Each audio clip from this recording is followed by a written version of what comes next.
SEC's Gary Gensler just said that Bitcoin and only Bitcoin is a commodity. What does this mean for Bitcoin? If they formally classify Bitcoin as a commodity, it means it will be regulated by the Commodities Futures Trading Commission, or CFTC. CFTC isn't as stringent as the SEC is in regulations.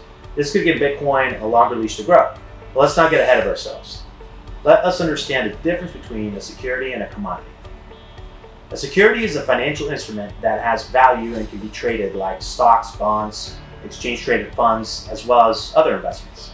A commodity is a product like corn or wheat or gold or oil, which doesn't have an issuer, doesn't have one party sitting there behind it, and the public's not anticipating returns based on the efforts of that one party. Commodity markets are generally regulated less stringently. Securities, on the other hand, are subject to rules on price transparency, greater reporting demands, as well as market abuse oversight. Overseeing a security tends to be much more expensive since it's more work to make sure a product is in compliance with regulation. While being categorized as securities could subject cryptocurrencies to greater oversight, it could also open the market to a bigger pool of investors after passing regulatory hurdles. That's because individual or retail investors tend to have greater access to the publicly traded securities like stocks or ETFs. Bitcoin ETFs could also be considered securities. However, it also offers one possibility that not everyone will like.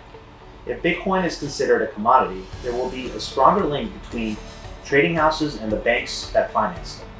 Let's understand that commodity trading houses rely on bank loans to buy commodities. If banks are issuing loans to purchase Bitcoin, they could end up owning the same Bitcoin if commodity trading houses default.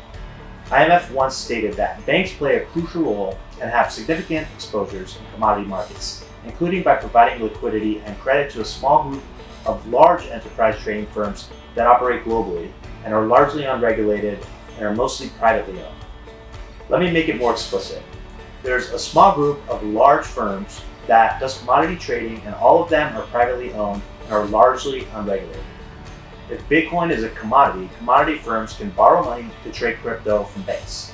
If Bitcoin crashes, firms suffer little to no consequence. And if Bitcoin goes up, they benefit the most. However, even if CFTC is the lesser of the two evils, I still think Gensler got it wrong. Bitcoin is neither a security nor a commodity. It's a hybrid or maybe even a new asset class. Cryptocurrencies are designed to be decentralized, so like commodities, don't produce a return from a common enterprise. Cryptocurrencies can look a lot like securities as well, like when they're issued like stock and initial coin offerings. These are capital raising processes for blockchain or crypto-related businesses. So, in my opinion, we should create another classification. I don't think we should keep it in a box, at least not the boxes that we have now. The problem with the White House right now is its lack of foresight. It has a chance to revolutionize the global economy and put the US in the forefront.